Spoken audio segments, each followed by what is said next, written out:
आज के इस वीडियो में हम बिहार बोर्ड क्लास 9th के हिंदी वर्णिका के एक महत्वपूर्ण चैप्टर जिसका नाम है बिहार का सिनेमा संसार। इस चैप्टर को हम देखने वाले हैं बिल्कुल आसान भाषा में। तो बढ़ते हैं हम इस वीडियो के अगले स्लाइड की ओर और जानते हैं इस वीडियो में कौन कौन सी बातों की जिक्र की गई है। आइए देखते हैं हम बिहार के सिनेमा ने किस तरीके से एक नई प्रगति को लाई। तो बढ़ते हैं हम नेक्स्ट स्लाइड की ओर, ठीक है। तो आइए देख लेते हैं हम इस स्लाइड में कौन सी बातों की जिक्र की गई है। बताया गया है बिहार के सिनेमा का इतिहास बड़ा ही दिलचस्प तथ्य से प्रारंभ होता है। इसमें बताया जा रहा है कि 14 मार्च 1931 ईस्वी को मुंबई में पहली हिंदी सवाक फिल्म आलम आरा का प्रदर्शन हुआ। आपको यहाँ पर कौन सी बातों को याद रखनी है। अगर आपसे कहीं कोई क्वेश्चन करता है कि बिहार की पहली हिंदी फिल्म का नाम बताओ, तो उसमें आपको क्या बताना है, आलम आरा, ठीक है। इसका प्रदर्शन कब हुआ, 14 मार्च 1931 ईस्वी को। कहाँ से, तो मुंबई से, ठीक है। नेक्स्ट आगे की ओर बढ़ते हैं और जानते हैं क्या बताएगा। इसके बाद जनवरी 1933 ईस्वी को, जनवरी लिखा गया मतलब 1 जनवरी 1933 ईस्वी में रतन टॉकीज रांची में देव के महाराजा जगन्नाथ प्रसाद सिंह द्वारा निर्मित सवाक फिल्म पूर्ण जन्म का प्रदर्शन हुआ। ये फिल्म बिहार की दूसरी फिल्म थी। तो आइए देखते हैं बिहार की फिल्मी दुनिया को थोड़ी और गहराई से, ठीक है। तो बढ़ते हैं हम नेक्स्ट स्लाइड की ओर। तो आइए अब हम देखते हैं इसमें बताया गया है कि आपने क्या सीखा। वह इमोजी के साथ बताया गया। इसमें पहला क्वेश्चन है, बिहार की पहली फिल्म का नाम क्या है। तो आपको मैंने अभी पूर्व जस्ट बताया कि बिहार की जो पहली फिल्म थी उसका नाम आलम आरा था। दूसरा है, बिहार की पहली हिंदी फिल्म का प्रदर्शन कब और कहाँ हुआ। तो 14 मार्च 1931 ईस्वी को मुंबई में इसका प्रदर्शन हुआ, मतलब दिखाया गया, ठीक है। नेक्स्ट क्वेश्चन है, पूर्व जन्म फिल्म के निर्माता कौन है। तो महाराजा जगन्नाथ प्रसाद सिंह। और मैं आपको बता दूं, महाराजा जगन्नाथ प्रसाद सिंह देव यानी कि औरंगाबाद बिहार के रहने वाले थे, ठीक है। नेक्स्ट क्वेश्चन आता है, पूर्व जन्म फिल्म का प्रदर्शन किस वर्ष हुआ। तो 1934 ईस्वी को इसका प्रदर्शन रतन टॉकीज रांची में किया गया। तो ठीक है, बढ़ते हैं हम नेक्स्ट स्लाइड की ओर और जानते हैं कौन सी बातों को बताया गया है। अब आगे बताया जा रहा है कि इस फिल्म निर्माण से पूर्व महाराजा जगन्नाथ प्रसाद सिंह किंकर ने देव, यहाँ पर एक वर्ड आता है देव में आपको ये समझना है, देव जो है ना वो बिहार के औरंगाबाद जिले को कहा जाता है। देखो फिर से समझो, इस फिल्म निर्माण से पूर्व महाराजा जगन्नाथ प्रसाद सिंह किंकर ने देव औरंगाबाद के छठ मेले पर एक डॉक्यूमेंट्री फिल्म तैयार की थी। मतलब यानी कि जो बिहार के औरंगाबाद जिला है उसमें जो छठ पूजा होता है, छठ पूजा के ऊपर, आपको छठ पूजा में नहीं समझना बल्कि छठ पूजा के ऊपर एक डॉक्यूमेंट्री फिल्म को तैयार की। जैसे कि बॉर्डर फिल्म है, बॉर्डर फिल्म आर्मियों के ऊपर बनाया गया, तो उसी प्रकार से ये जो डॉक्यूमेंट्री फिल्म है ना, वो फिल्म छठ पूजा के ऊपर तैयार की गई थी। और ये फिल्म क्या बताए, इस फिल्म निर्माण से पूर्व यानी कि जो पूर्ण जन्म फिल्म था महाराजा जगन्नाथ प्रसाद सिंह किंकर का, इस फिल्म निर्माण के पूर्व ये फिल्म तैयार किए थे। इस फिल्म निर्माण में कुल 32 दिन लगा, जिसमें लेखन, निर्माण और निर्देशन तीनों महाराजा ने स्वयं किया था, ठीक है। उस फिल्म निर्माण में गैर बिहारी एकमात्र जर्मन के टेक्नीशियन क्या था, टेक्नीशियन ब्रूनो था, ठीक है। महाराजा जगन्नाथ प्रसाद सिंह किंकर अभिनेता और निर्देशन के साथ साथ एक उच्च कोटि के कवि भी थे या कवि भी रह चुके हैं। तो आइए नेक्स्ट स्लाइड में हम देखते हैं कौन सी बातों को बताया गया है। तो इस स्लाइड में बताया जा रहा है कि गुरु प्रसाद सिंह की कृपा से वे 1924 ईस्वी के लगभग कलकत्ते के फिल्म निर्माता धीरेन्द्र गांगुली से मिले और उनकी प्रेरणा से वे फिल्म तकनीक की शिक्षा प्राप्ति के लिए इंग्लैंड गए। ये बात किसके लिए की जा रही है? तो ये जो बात है ना, ये बात महाराजा जगन्नाथ प्रसाद सिंह, ये बात उनके ऊपर की जा रही है। तो महाराजा जगन्नाथ प्रसाद सिंह ने गुरु प्रसाद सिंह की कृपा से, मतलब गुरु प्रसाद सिंह की प्रेरणा से 1924 ईस्वी के लगभग, यानी कि लगभग 1924 ईस्वी में कलकत्ते के फिल्म निर्माता, एक कलकत्ता में रहता है जो कि फिल्म का निर्माण करता है, जिनका नाम धीरेन्द्र गांगुली है, उनसे मिले और उनकी प्रेरणा से वे फिल्म तकनीक की शिक्षा प्राप्ति के लिए इंग्लैंड गए। होता है ना कि कोई व्यक्ति जब किसी व्यक्ति के संपर्क में आता है तो उसकी प्रेरणा से वो उस काम को करने में इच्छुक रहता है। जैसे कि होता है ना, कहते हैं ना कि संगति अगर अच्छी हो तो वो आप भी उसी काम को करने लगते हो। तो यहाँ पर भी वही बातें हैं। वहाँ से लौटकर उन्होंने छठ मेला और पूर्ण जन्म नामक फिल्में बनाई। ठीक है, कहाँ से? तो इंग्लैंड से जब वे लौटे तकनीकी शिक्षा प्राप्ति के बाद, तो पूर्ण जन्म और छठ मेले नामक 2 फिल्में को बनाई।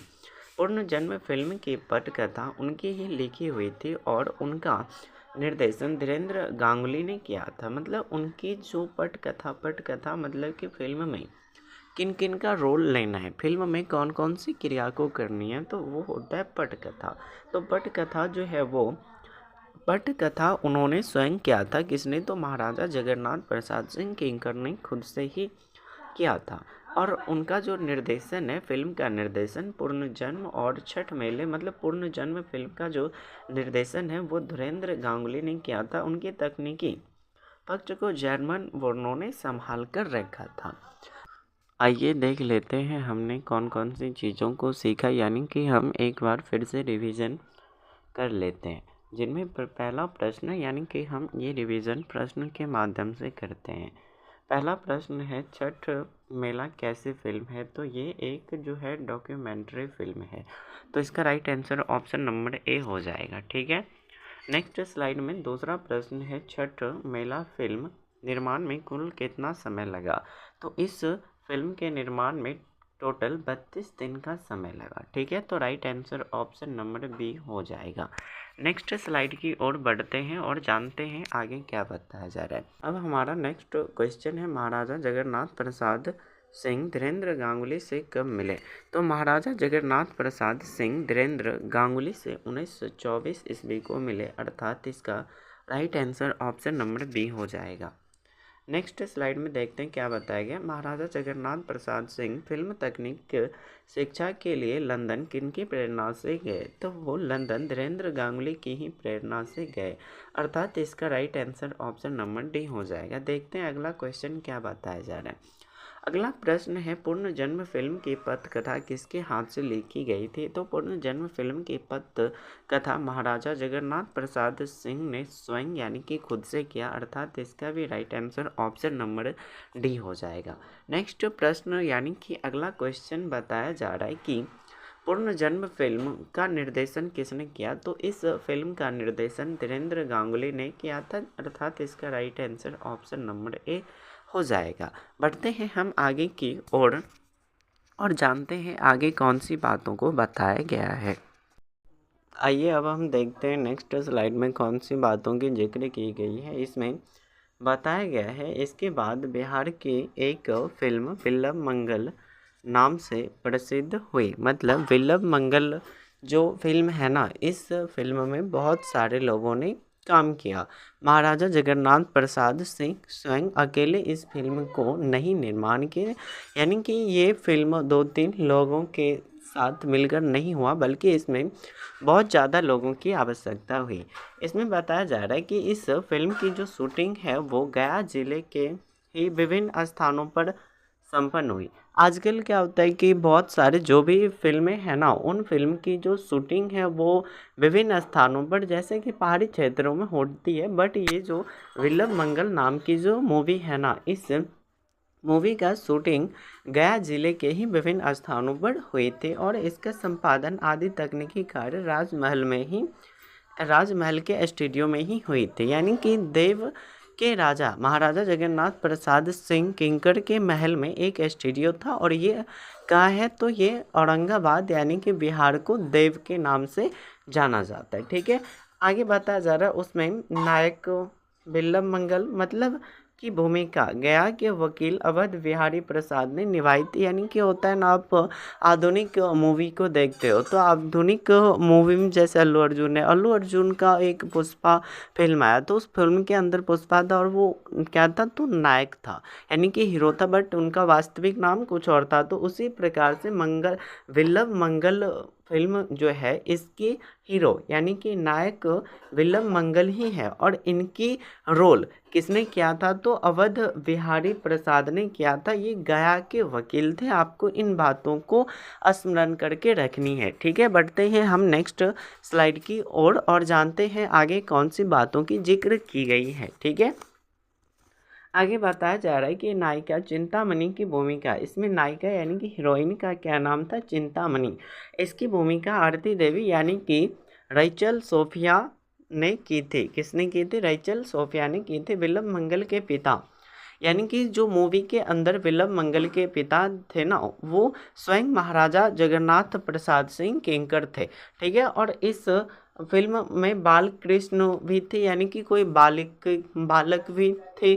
उसकी भूमिका बड़े राजकुमार इंद्रजीत सिंह ने स्वयं किए थे। यानी कि इससे ये स्पष्टता होती है कि आप मूवी को थोड़ा समझ सकते हो कि मूवी किस प्रकार से किस टाइप में होती है। इस मूवी क्या है कि एक हीरो के पिता हैं और एक हीरोइन है और एक बालक है, जो कि उसका रोल कौन कर रहे हैं तो महाराजा जगन्नाथ प्रसाद सिंह किंकर के बड़े लड़के जिसका नाम इंद्रजीत सिंह होता है। तो बढ़ते हैं हम नेक्स्ट स्लाइड की ओर, यानी कि बिहार की फिल्मी दुनिया को आगे की ओर ले चलते हैं हम। ठीक है, आइए अब देख लेते हैं बिल्लभ मंगल फिल्म की अगली विशेषताओं को।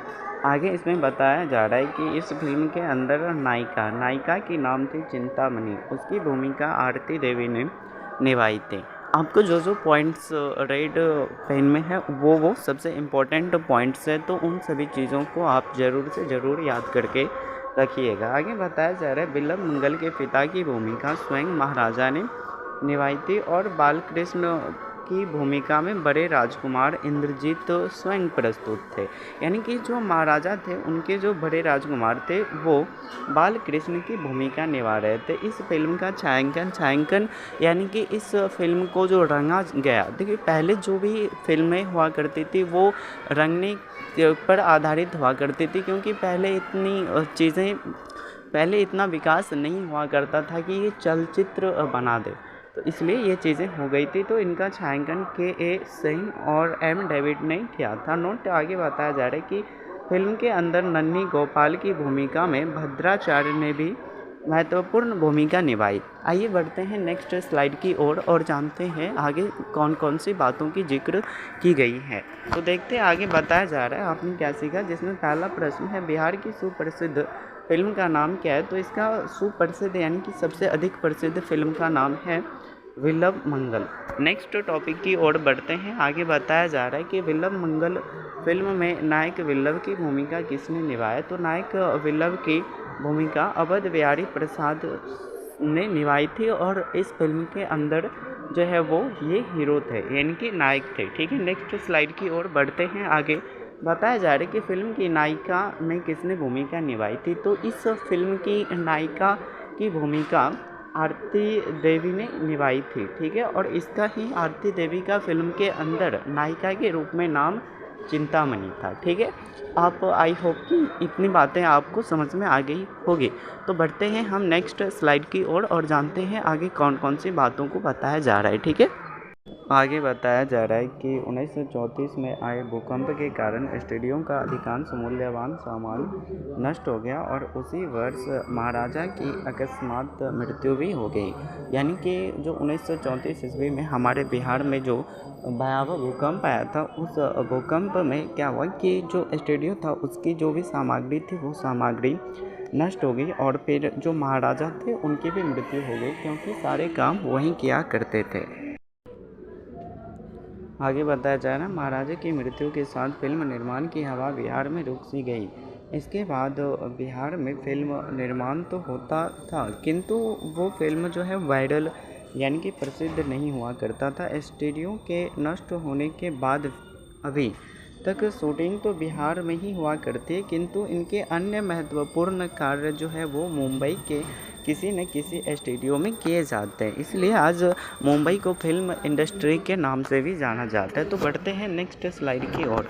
आगे बताया जा रहा है महाराजा जगन्नाथ प्रसाद सिंह के स्टूडियो के विनाश और उनके निधन के उपरांत लगभग 3 दशकों तक बिहार फिल्म निर्माण के क्षेत्र में प्राय सूना रह गया। यानी कि महाराजा की मृत्यु के बाद लगभग 30 वर्ष तक निर्माण की प्रक्रिया रुक सी गई। उसके बाद भोजपुरी फिल्मों का एक दौर चलता है जिसमें गंगा मैया तोहे पियरी चढ़ेबो निर्माता विश्वनाथ शाहनाबाद, यानी कि बिहार की पहली भोजपुरी फिल्म जिसका नाम है गंगा मैया तोहे पियरी चढ़ेबो, इसके निर्माता विश्वनाथ शाहनाबाद हैं।